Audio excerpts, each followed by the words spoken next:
Hi everyone, it's Beverley here from Reinventing-You, and I'm so pleased to have Angela Garton with me here today. And Angie is a menopause coach. She works specifically with women, helping them to feel good from the inside out, feel happy with their body no matter what, and how to be in control. So welcome, Angie. Lovely to have you here with me in this conversation today. Thanks. It's good to be here. Thanks. Fantastic. So, Angie, tell us a little bit about your inspiration, about what you do and why you do what you do, specifically for women who are struggling with issues around menopause. My approach has come from personal experience and from helping my clients more, and my skills and my understanding of menopause that's really evolved and really grown over the last 5-6 years. So about 6 years ago, I was going through a really tough patch, personally, professionally. There was a lot of things changing in my life, a lot of decisions that needed to be made, and I was struggling with that quite a lot. And it had a massive impact, a massive influence on the whole of my life, not just the personal stuff, but on my professional life as well. It was really slowing things down. It was a big stress, a big worry, and I did get through that, but not on my own. It had to come from support from other people and asking for help and lots of different things, obviously, that I've learned over the years to crawl out and to rise from it. And that is my approach a lot of the time for helping women. I take that I meet them where they're at, and then we start to find ways to help them feel better, and looking at a bigger approach than just trying to fix the hormones, because usually it's not the hormones that are the problem. We have to zoom out and take a much bigger picture than that. So I generally help women who are most of the time over 40, and women who are just a bit confused about menopause. They want to feel better about themselves. They want to feel more in control. And they are overwhelmed by how they might be able to do that. They're often gathering a lot of information, but not really doing a lot with it. That's quite amazing, isn't it? Thanks for sharing that, not just your own personal journey, but also some of the insights that are affecting women who are going through this stage. Now, it's interesting that when we initially had the conversation around menopause, and I personally hadn't realized there were so many different stages, and I know there are women at various stages who are still very much unaware about what actually is involved. So we'll go into that a little bit more shortly, but I'm also intrigued to find out, when we had initially a conversation about the Reinvention Convention, and I invited you, into the conversation about, coming on board as one of our delivery partners. What was it then that kind of sort of motivated you or inspired you to come on board as one of our partners, Angie? I'm always looking for opportunities to get my message across to the women who are ready to hear it. And I think this is one of those opportunities.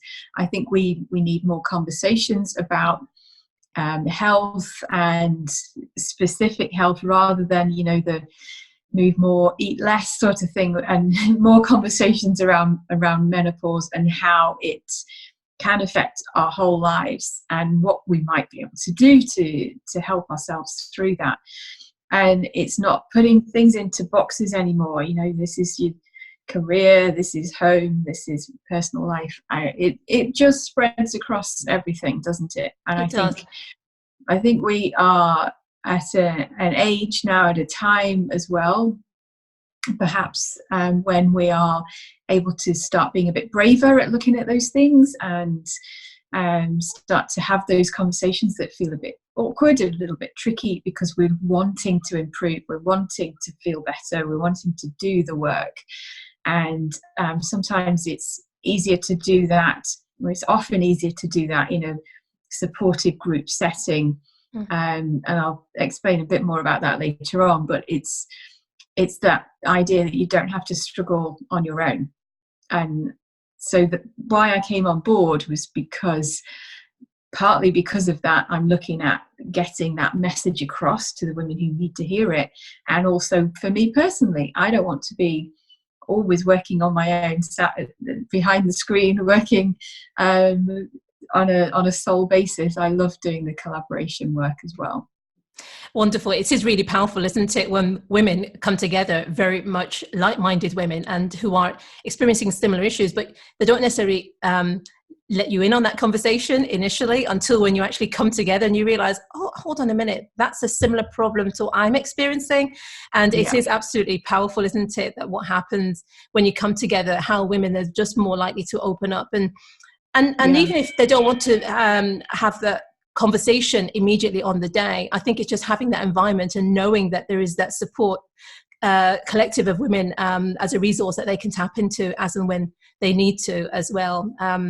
As you quite rightly said, things have moved on, and although the menopause in itself is kind of a taboo subject, isn't it? I had a conversation actually with someone this morning. It was quite interesting, and although it was a conversation on the telephone, I could sense the hesitancy. There was a big space between myself and herself, and her not wanting to sort of just be open a little bit more about issues around sort of the menopause. And we were just talking about skin, and the impact that, hormones can have on our skin, and just how we tend to be on a day-to-day basis. That's wonderful. So perennial women are who we see as kind of a target audience for this particular event.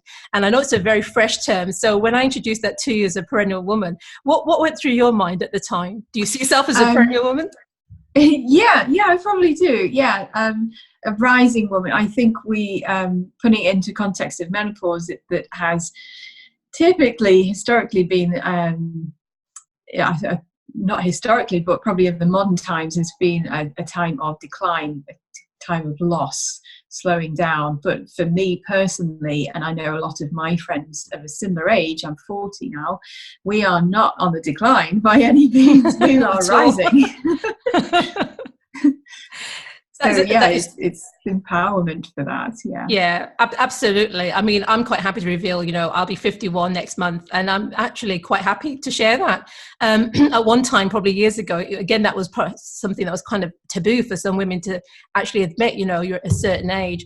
But we're learning to embrace an awful lot more, aren't we? And I think as women coming together, that's just given us that confidence and the permission to be ourselves more, be authentic. And as a result of being ourselves and more authentic, we learn more about ourselves, and we learn more about others as well in the process. So don't be shy. This is an ageless time for women, and it's an opportunity time for women as well to bloom and grow and continue to develop for many, many, many years, and keeping our health on track as well, help us to support the things that we want to do later on in life.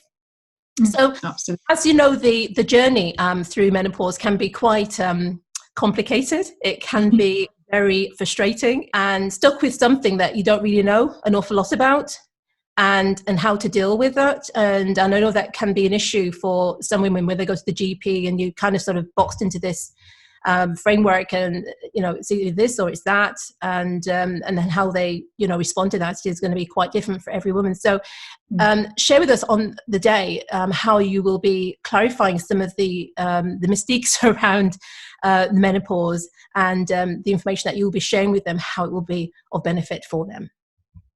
Yeah, absolutely. I work predominantly with women who are going through a natural menopause, so and we can discuss that on the day if there are questions that come up around it, because like you say, there are lots of myths. There's lots of sort of medical terms that can feel quite confusing, and often we use the term menopause when we actually technically mean perimenopause. So there's lots of these words that get used a lot and around the whole environment of menopause. And so I'd like to be able to just clear up some of the myths around that. And often I find with my clients and talking in groups like that, just being able to put a label on where you're at, what stage you're at, it's quite comforting, and it's quite reassuring to know where you're sitting on that timeline with it. Because menopause is actually just one day. It's the last day of your last period. So there's a massive build up to that. For some it's short, for others it's long, and there's a lot of uncertainty. But the main thing that I want to get across on the day is that it's an overall supportive framework that is required in order for us to thrive and not just survive. during that build-up phase and after it as well, well into our 50s and 60s, there is no reason why we can't thrive. It's not like we're waiting for life to end. There is a lot of life left in us, and we can thrive within that if we are supporting ourselves. So I'm all about natural health and natural ways to do that, and it's really about looking at the foundations of good health, keeping it really, really simple, often so simple that women will say, who haven't tried it yet, will say that just sounds too simple, that's not going to work for me. Sure. Well, snowflake syndrome is often there. So until we really try it, until we really start to apply things, then there can be a little bit of self-doubt for sure. And it's learning as well, learning to trust that intuition, that you know what's right for you, and trusting yourself. Over the years, we've built up a lot of baggage that can sort of walk away with that self-trust a little bit. So we'll be looking at some of that, but mainly looking at the foundations for an easier menopause, to get through it a bit less of a debilitating time, and starting to look at how I can alleviate the symptoms perhaps as well. Fantastic, because we need some practical tips, don't we, to help us actually Absolutely. deal with the current issues that each of us are experiencing, but also to just raise our awareness as well as to potentially what we could be expecting to experience. But it's not always the case, as you say, it's different for everybody, but at least just being informed as to what is involved can be incredibly helpful. Mindset is a big issue as well, isn't it, around how we see the menopause and helping us get around that. How much have you experienced the mindset has been a big part of really helping to take back control of your health and going through this particular part of the journey in life? That's a huge part of it. The way that we see ourselves. I mean, everything starts in our head. Nothing stays up here, does it? Don't put my head on a shelf at the end of the day. It all starts in here. We can't think our way out of these menopause symptoms, these problems, the physical stuff. It doesn't just take a mindset approach. But having said that, there are many different tools and strategies that are going to help to be able to cope a little bit better, to alleviate things. It's not all about the hot sweats that everyone thinks of immediately with menopause. There's a lot of other issues that can come to the fore, and you know what, the hormonal fluctuations as a whole can put quite a big spotlight on any areas that in the past we've kind of shoved under the bed a little bit and not dealt with. And some of the mindset stuff can really come onto the stage with that and shine a light right on it. So I'm often having conversations about low confidence, anxiety, low motivation, just not feeling ourselves, just not feeling we haven't got that drive anymore. It's somewhere, don't know where it's gone, but I don't feel like it's me anymore. And some of the conversations we have are then about uncovering, instead of going back, then let's move on. Let's take what's needed and keep moving forwards. And that's a really big part, isn't it? Keep moving forwards, but having those tools, having that strategy, having that support network as well is a big part of helping you to push forward. Yeah. You might have a really bad day today, but tomorrow it might not be as bad because you've been able to put things back into its right perspective. So one of the things that we have deliberately done as part of designing this convention is not to deliver it as a typical training event or conference or just a series of presentations. We really wanted to make it real because we want to ensure that there's great value that women get from coming along to the day, and also that a transformation takes place as well, even actually to the lead up to the event, on the day and after the day as well. So we've built in an aftercare support package as well, because I think that's really important. Many of us maybe a 10-day training day or an event or workshop of any kind, and we come away on a high, but then afterwards we kind of fall we fall back into a pattern, don't we, of being stuck and not reaching out for that support. So there is a way that we have designed this program so that women will be able to come back to someone like yourself, Angie, and can have that conversation with, and just tap into that resource of help as well, which is fantastic. So if you are a woman right now listening to us in this conversation, and you are sitting on the fence and thinking about, well, should I attend this event or not? It's a bit icky for me. I don't really want to talk about the menopause, to be honest, but it might be a great opportunity.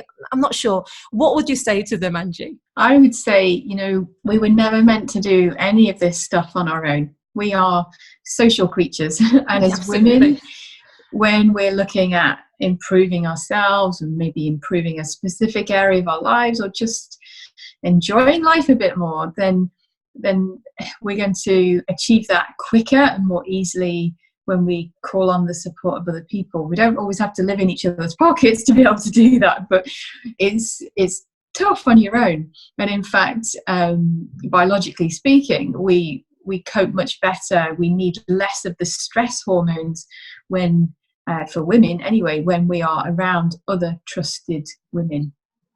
And men don't get that same response. We don't get the same response when we're around men. So there's a lot of strength that we can draw on from each other, and we can help each other when we hear each other's stories.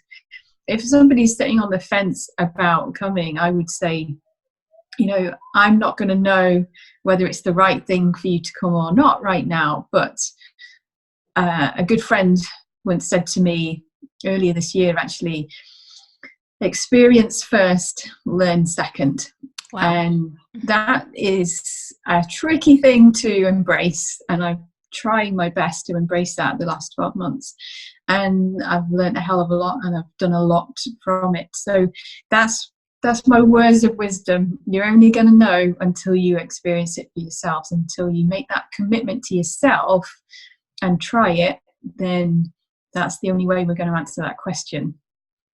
Fantastic. I couldn't have ended this conversation on a better note, Angie. That's so perfectly summarized and put together. That's absolutely wonderful. I'm almost speechless to a certain extent as well. So I'm going to just say thank you so much, Angie, for joining me today. What you have shared has been certainly insightful for me. I'm sure it's going to be of tremendous value for women coming along to the event at Yotel Edinburgh on February the 4th. We're really excited about it, and hopefully those of you who are listening into this conversation as well will also join us on the day. Thank you so much again, Angie. Speak to you again sometime.